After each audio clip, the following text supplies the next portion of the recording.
The titanic Arachis is commonly called a deathworm by the locals, though I'm not certain that it is actually a worm. It shares some similarities to some segmented worms, namely the aquatic Eunice aphroditois, but its biology doesn't seem consistent with other members of the annelid phylum. However, the death part of its name could not be more spot on. Korkoi is without question the apex predator of this desert. It will devour anything that dares to set foot in the endless dunes, regardless of size or ferocity. Korkoi spends most of its time burrowed beneath the desert sands, exploding to the surface only to devour its prey in a single bite. The only chance of surviving a Korkoi attack is if its initial lunge misses, as it's momentarily immobile afterwards. Theoretically, that could provide a brief opportunity to escape its territory. I wouldn't count on such luck, though. Attempting to tame Korkoi will almost certainly result in failure, and a very painful death. Any survivors in this desert should avoid Korkoi territory at all costs.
Scientifically speaking, Rhenopila amplexus is an adorable little fuzzball, and I just want to hug it forever. Unfortunately, being harmless and lovable is inadequate as a defense mechanism in this wasteland, and that means Rhenopila is at the bottom of the food chain. It's an easy meal for predators and survivors alike, the latter of whom also value its hide. The locals refer to Rhenopila as a Jerboa, but while it does look similar in some ways, it is clearly unrelated. The fact that it does not hop is a dead giveaway. In fact, while Rhenopila generally fits into the clade Glyres, it seems to share traits with both rodents and lagomorphs. In addition to being the cutest little companion in the desert, hours of close study and/or cuddling have taught me that Rhenopila has an instinctive understanding of this land's weather patterns. When the weather is about to change, Rhenopila will suddenly start behaving differently. So taming Rhenopila does have practical uses that can justify its perch upon one's shoulder. Not that I need justification, but I'll take whatever excuse I can get.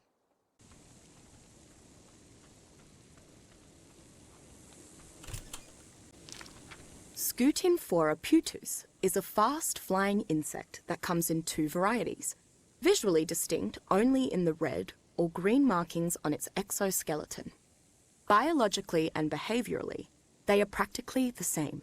The only real difference between the two is the resource they gather in the expandable sacs on their backs. Scutinphora with green markings gather water, and Scutinphora with red markings gather oil. This unique ability makes Scutinphora a target for both the desert's natural predators and human survivors. Finding a green Scutinphora at the right time could prove to be life-saving. And survivors can use the oil produced by red Scutinphora for a wide variety of purposes.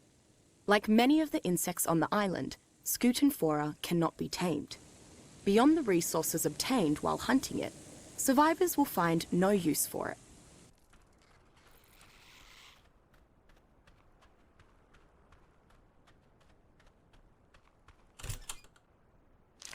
The existence of a creature such as Impusa discipulus is both fascinating and frightening. Not only is Impusa the only recorded insect to have developed an opposable digit, allowing it to grip objects and use tools, but it possesses a level of intelligence that is unrivaled among non-human species. I have even found clear patterns in the sounds Impusa makes when communicating with its own kind, as though it is actually using some kind of dialect. I would love to study these interactions in depth, but observing Impusa up close is extremely dangerous. Its size, intelligence, and ability to pounce on its prey from a great distance means that one could be quickly swarmed and killed upon detection. Caution is recommended. Though a dangerous task, successfully taming Impusa can prove highly beneficial. Its unique claws allow it to wield melee weapons like spears or pikes in battle, and use tools while harvesting resources.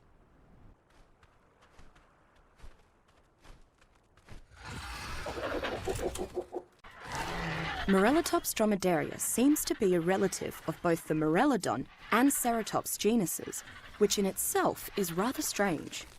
On top of that, it has developed the ability to store water in its humps like a camel. This makes it a critical part of the desert's food chain, as it provides predators with both food and hydration. When survivors discovered how to tap into the water in the Morellatops humps without harming it, the docile creature became the desert's essential pack animal.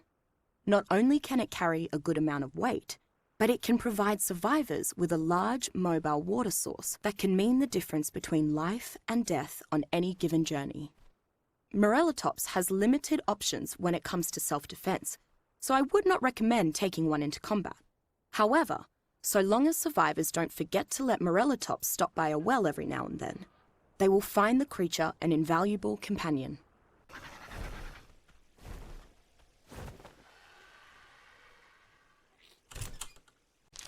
Like its smaller relatives, Lymantria sporamus survives by draining plants and vegetables of their nutrients.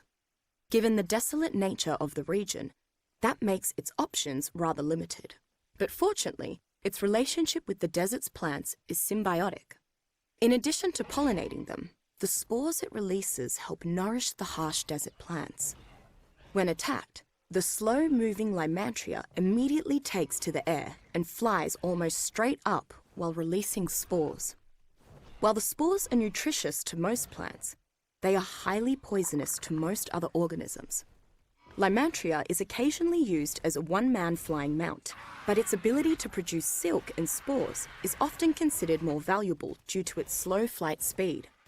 Its silk can be weaved into heat-dispersing cloth, and its spores gathered for fertilizer or poison. Its saving grace as a mount is its ability to release spores mid-flight, allowing it to act as a primitive bomber during sieges.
Among the most mysterious of all flying creatures, much of what is known about the phoenix exists in legends which have been told through generations. These myths have often changed through the passing of time, but one constant is the belief that fire represents cleansing and renewal. The phoenix embodies this process through its everlasting cycle of death and renewal. Extreme heat waves in the desert seem to initiate the rise of the phoenix, while the end of this so-called superheat precipitated the creature's reversion into ashes. While the phoenix seems ambivalent to most wildlife, if provoked, its ferocity is evident in its ability to set targets aflame with a single bite. Attempting to pacify a phoenix is, quite literally, playing with fire. The phoenix must be continually set ablaze in order to be tamed. I've seen many turned into dust and ash in the attempt. After it has been pacified, the phoenix will regain its vitality when it is aflame. Although its compact size prevents the phoenix from being ridden, its aggressive inflaming has proved to be invaluable in battle. Plus, it can quickly roast up tasty cooked meat and refine raw ores at any time as a living furnace.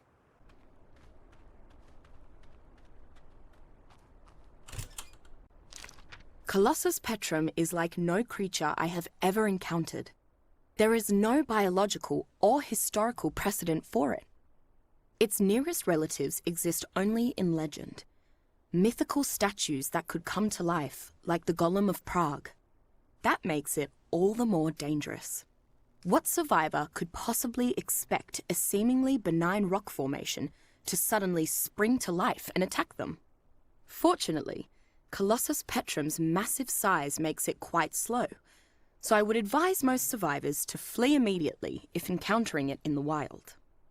Colossus petrum survives by slowly absorbing nearby minerals while in its dormant state, which consequently means that its body contains a wealth of metal ingots. If undisturbed, it can maintain this hibernation ad infinitum, but it will viciously attack anyone who encroaches upon its territory. A solitary creature, Colossus petrum lives alone, and will not even protect its own kind. If somehow tamed, Colossus petrum could prove to be an invaluable asset, particularly in a siege. Only armor-piercing rounds or explosives can harm it at all, and it will handily smash through stone structures.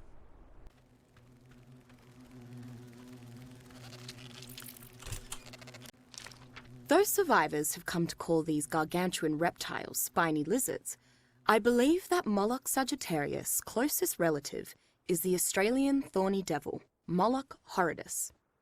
Besides the obvious gap in size, most of the differences between Moloch sagittarius and its smaller relative lie in its thorns. Instead of being permanent parts of its skin, Moloch sagittarius thorns are more like spines or quills that can be removed and regrown. In fact, it is even capable of shooting these spines from its tail as a method of self-defense, and examination of these projectiles has revealed that they are coated in a lethal poison. Despite its dangerous spines, Moloch sagittarius has proven to be an excellent mount for indirect combat. Its ranged attacks can wreak havoc in a pitched battle, particularly if other creatures are taking the enemy's attention. Additionally, Moloch sagittarius is able to gather wood rather effectively, making it more than just an option for combat. Once saddled, it can be used as a workbench, allowing for a mobile crafting station.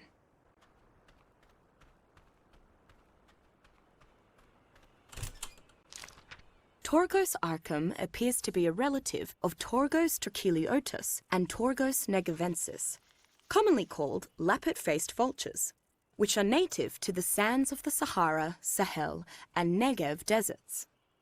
Like them, it is a carrion bird that feeds on decaying corpses of other animals, and is only aggressive when defending its meal. As such, survivors should take note when they see groups of Torgos arcum circling above. It means that a wounded creature or a bloody battle may be somewhere below. Despite its impressive wingspan, Torgos arcum is not suitable as a pack animal, and is surprisingly light. Some survivors have even been known to keep a tamed Torgos arcum perched on their shoulder. Interestingly, Torgos arcum is capable of storing raw meat in a separate stomach where it will decay at a slower rate. Tribes could, in theory, utilize this feature to preserve meat for recipes.